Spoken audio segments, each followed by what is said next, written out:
Hello dear students, अब हामीले यो नेक्स्ट लेक्चर अथवा अक्सिजनको फ्यामिलीको नेक्स्ट लेक्चर हो अक्साइडको बारेमा पढ्छौँ है। ठिक छ? Okay, let us begin with study of oxide. यो अक्साइड भनेको के हो यसलाई बुझौँ र यसका विभिन्न टाइप्सहरू, यसको क्लासिफिकेसन पनि हेरौँ है। ठिक छ? पहिला सुरु अक्साइड भनेको के हो यो कुराहरू बुझौँ है। ओके, अक्साइड भनेको एउटा बाइनरी कम्पाउन्ड अफ अक्सिजन हो। बाइनरी भनेको अर्थ बुझ्छौँ, व्हाट इज बाइनरी? बाइनरी भनेको दुईटा। सो यो भनेको यो ए बी टाइपको कम्पाउन्डलाई के भनिन्छ? बाइनरी। दुईटा टाइपको एटमबाट मिक्स भएको छ भने बाइनरी। दुईटा टाइपको एटम, दुईवटा एटम हुनुपर्छ भन्ने जरुरी छैन, दुईटा टाइपको एटमहरूको। ओके, र यो कस्तो अक्सिजनको बाइनरी? एउटा अक्सिजन चाहिँ फिक्स भयो, अर्को चाहिँ ए भनेको जे पनि हुन सक्यो, तर कन्डिसन के चाहिँ यो अक्सिजनको भन्दा कम इलेक्ट्रोनेगेटिभिटी हुनुपर्छ। योमा के हुनुपर्छ? Must have less electronegativity than oxygen.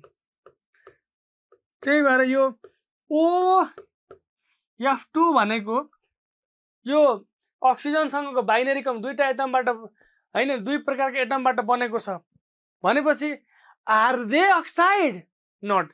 किनभने यो फ्लोरिनको यो इलेक्ट्रोनेगेटिभिटी अक्सिजनको भन्दा धेरै छ, त्यसलाई हामीले बाइनरी कम्पाउन्ड चाहिँ अक्साइड भन्न सकिँदैन। Although this is binary compound but we can not say this is oxide of oxide because यो फ्लोरिन भनेको यो ए भन्ने एलिमेन्ट चाहिँ के छ त भन्दाखेरि अक्सिजनको भन्दा धेरै इलेक्ट्रोनेगेटिभिटी छ। यही कुरा मैले यही भनेको छु। क्लासिफिकेसन गर्दाखेरि एउटा नर्मल अक्साइड, हेर त, एउटा के छ? नर्मल अक्साइड छ हाम्रो, एउटा पोलिअक्साइड छ है, अर्को पेरक्साइड छ हैन, सरी है, यहाँ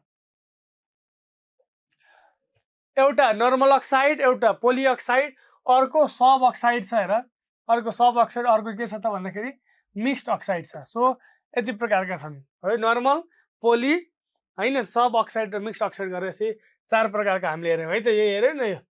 so there are 4 types. Okay, normal oxide भनेको कस्तो भन्दाखेरि जस्तो ए र बी भन्ने, जस्तो ए एउटा अक्सिजन यहाँ छ हैन, सरी, ओ भनेको अक्सिजन छ, ए भनेको अर्को एलिमेन्ट छ। जस्तो ए र बी को ए र ओ को चाहिँ अक्सिजनको इलेक्ट्रोनेगेटिभिटी कति, सरी अक्सिजनको भ्यालेन्सी कति? 2।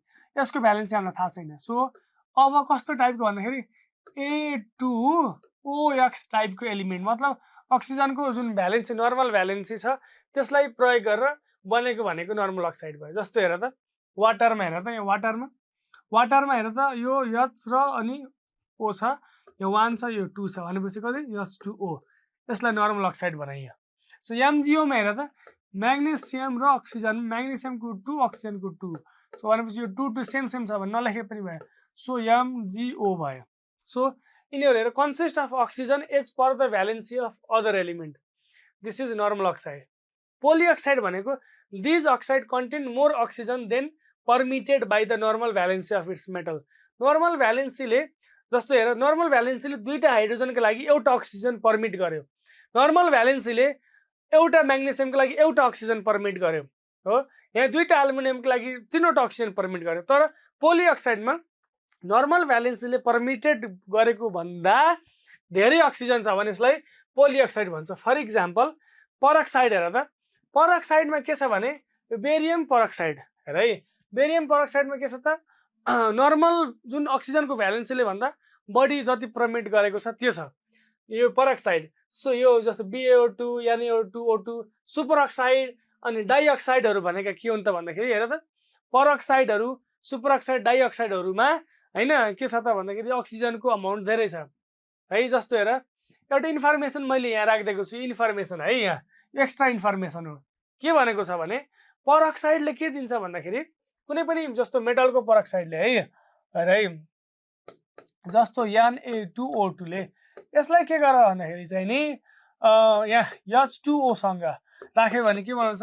H2O2 बनाउँछ। अथवा Na2O2 ले जुन डाइल्युट एसिडहरूसँग चाहिँ जस्तो HCl सँग ट्रिटमेन्ट गरे पनि H2O2 भन्छ। मतलब परअक्साइडहरूले के गर्छन् भन्दाखेरि हाइड्रोजन परअक्साइड दिन्छन् केसँग है, H2O2 दिन्छन् केसँग भन्दाखेरि चाहिँ के अरे वाटर र डाइल्युट एसिडसँग सुपर अक्साइडले H2O2 दिन्छन् केसँग अक्सिजन विथ वाटरसँग मात्रै चाहिँ नि यसले H2O2 र के दिन्छन् O2 दिन्छन् यो एकचोटि पढ न के छ यही भन्न खोजेको मैले अरु के पनि हैन KO2 ले कार्बन मोनोक्साइडसँग रिएक्सन गरेर अक्सिजन दिन्छ मैले अघि क्वेशनमा भनिसके KO2 प्लस कार्बन मोनोक्साइडसँग रिएक्सन गरेर K2CO3 प्लस अक्सिजन दिन्छ भनिसके सब अक्साइड भनेको के हो त है नर्म भ्यालेन्सीले परमिटेड गरेको भन्दा कम अक्सिजन भएको जसलाई भन्छ है यसलाई के भन्छ नर्मल भ्यालेन्सी भन्दा ले परमिटेड गरेको भन्दा लेस अक्सिजन छ भने यसलाई सब अक्साइड भन्छ जस्तो N2O C3O2 etc these are सब अक्साइड है ओके अर्को छ मिक्स्ड अक्साइड दुईटा हेर त PB3O4 भनेको PbO र PbO2 को मिक्स्ड अक्साइड हो जस्तो यसलाई रेड लिड भन्छ यसलाई मिनियम अथवा सिन्दूर पनि भन्छ मैले पढाइसकेको छु लिडको बारेमा पढाउँदा हो मिनियम अथवा सिन्दूर यसलाई रेड लिड भन्छ ओके फेरोसोफेरिक अक्साइड भनेको Fe3O4 फेरोसोफेरिक अक्साइड यो भनेको फेरोसोफेरिक भनेको एउटा फेरस साल्ट छ यसमा मतलब +2 अक्सिडेसन स्टेट भएपछि फेरस भयो फेरिक भनेको +3 अक्सिडेसन स्टेट भएर फेरोसोफेरिक अक्साइड Fe3O4 एकचोटि सोधेको छ के Fe3O4 को अक्सिडेसन नम्बर कति भनेर सोधेको छ अप्सन ए मा अक्सिडेसन नम्बर अफ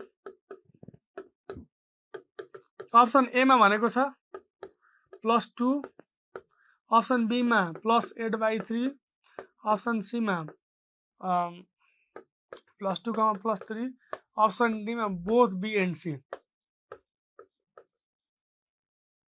ल अब धेरै जस्तो विद्यार्थीले के गरे भन्दाखेरि यो आइरनलाई x माने यसलाई x माने यसको 3x + 4 * -2 = 0 गरे x = कति भयो +8/3 आयो सो चिन्ह गरे बी हाने तर यो भनेको मिक्स्ड अक्साइड हो भन्ने थाहा भएन उनीहरुलाई यो त दुईटाको मिक्स्ड अक्साइड हो FeO र Fe2O3 को मिक्स्ड अक्साइड हो यसमा +2 अक्सिडेसन स्टेट छ क्याल्कुलेट गर्दा हुन्छ यसमा +3 अक्सिडेसन स्टेट छ सो +2 र +3 पनि त हो नि त त्यही भएर both B and C is correct answer okay थाहा छ नि okay also formed by metal in higher oxidation state जुन चाहिँ मेटलको यदि अक्सिडेसन स्टेट चाहिँ तिनीहरुको चाहिँ के छ भन्दाखेरि धेरै अक्सिडेसन स्टेटबाट बनेको छ भने तिनीहरु के हुन सक्छ यो मिक्स्ड अक्साइड हुन सक्छ जस्तै हेर MnO2O7 यसमा +7 अक्सिडेसन स्टेट छ सो मेटलको मा धेरै अक्सिडेसन स्टेट छ भने अब दालमा कुछ काला आए जस्तो मतलब यो मिक्स्ड अक्साइड हो कि भन्ने एउटा वी क्यान गेस ओके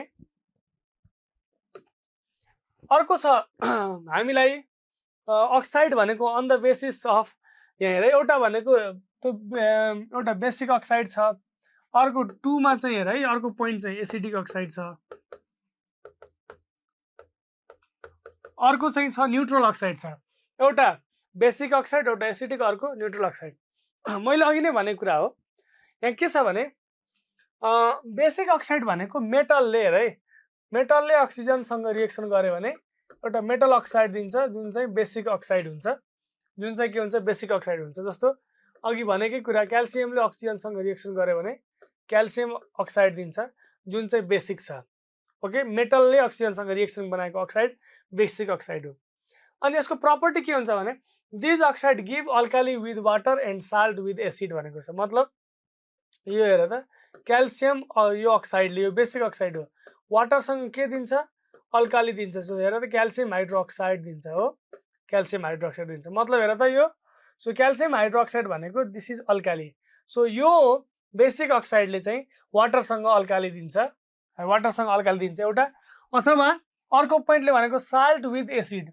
मतलब चाहिँ जस्तो क्याल्सियम अक्साइड यो बेसिक अक्साइड भयो है एसिड भनेको लेट्स चाहिँ HCl भयो यसले यो एसिडसँग के दिन्छ र यो अक्साइडले चाहिँ नि यो बेसिक अक्साइड हो भने यो एसिडसँग रिएक्सन गरिसकेपछि त साल्ट दिनु पर्यो सो CaCl2 + H2 जुन भने के त साल्ट हो यो पोइन्ट बुझ्यौ मैले के भने मतलब बेसिक अक्साइडले चाहिँ पानीसँग अल्काली दिन्छ अनि त्यसपछि एसिडसँग साल्ट दिन्छ बेसिक अक्साइडको प्रपर्टी ओके एक्जाम्पलको लागि Na2O CaO CuO FeO BaO these are basic oxides अर्को एसिडिक अक्साइड भनेको के हो भने नन मेटलले अक्सिजनसँग बनाउने अक्साइड भनेको के हुन्छ एसिडिक अक्साइड हुन्छ जस्तो कार्बनले नन मेटल र अक्सिजनसँग बनाउने अक्साइड भनेको के हुन्छ कार्बन डाइअक्साइड एसिडिक अक्साइड हो।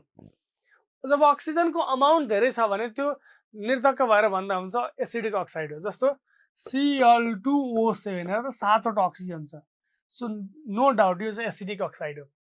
ओके, न्युट्रल अक्साइड भनेको के हो त भन्दाखेरि त्यस्तो अक्साइडहरू भनेको चाहिँ न त एसिडसँग कम्बाइन गर्छन् न त बेससँग कम्बाइन गर्छन्, त्यसलाई न्युट्रल अक्साइड भनिन्छ। अब अर्को कुरा जस्तो बेसिक अक्साइडले एसिडसँग कम्बाइन गर्थ्यो, एसिडिक अक्साइड चाहिँ बेससँग कम्बाइन गर्थ्यो, तर न्युट्रल अक्साइड भनेको चाहिँ they do not combine with acid or base, दुवैसँग कम्बाइन गर्दैन। जस्तो COH2O N2O NO भनेको चाहिँ न्युट्रल अक्साइडहरू। इम्पोर्टेन्ट है, नोट गरेर राख्ने यिनीहरू कुन चाहिँ भन्ने कुरा है। ओके, एम्फोटेरिक अक्साइड पनि एकदम भेरी, यो चाहिँ मैले भेरी इम्पोर्टेन्ट चाहिँ भन्छु है त, किनभने एम्फोटेरिक अक्साइडबाट धेरै सोधेको छ। जस्तो जिङ्कको अक्साइड, जस्तो these oxide react with both acid and base, दुवैसँग रिएक्सन गर्छ भने एम्फोटेरिक अक्साइड भयो। न्युट्रल अक्साइड भनेको कुनै पनिसँग रिएक्सन गर्दैन भने न्युट्रल अक्साइड भयो। एम्फोटेरिक भनेको जिङ्कको अक्साइड Al2O3 BeO बेरिलियमको लागि सम्झ्यो है, अनि Sb2O3 सम्झ्यो, Cr2O3 PbO PbO2 etc है। अझ टिनका पनि अक्साइडहरू, जस्तो टिनका अक्साइडहरू पनि एम्फोटेरिक अक्साइडहरू हुन्, नोट गर, यो पनि एकदम एम्फोटेरिक अक्साइड इम्पोर्टेन्ट छ।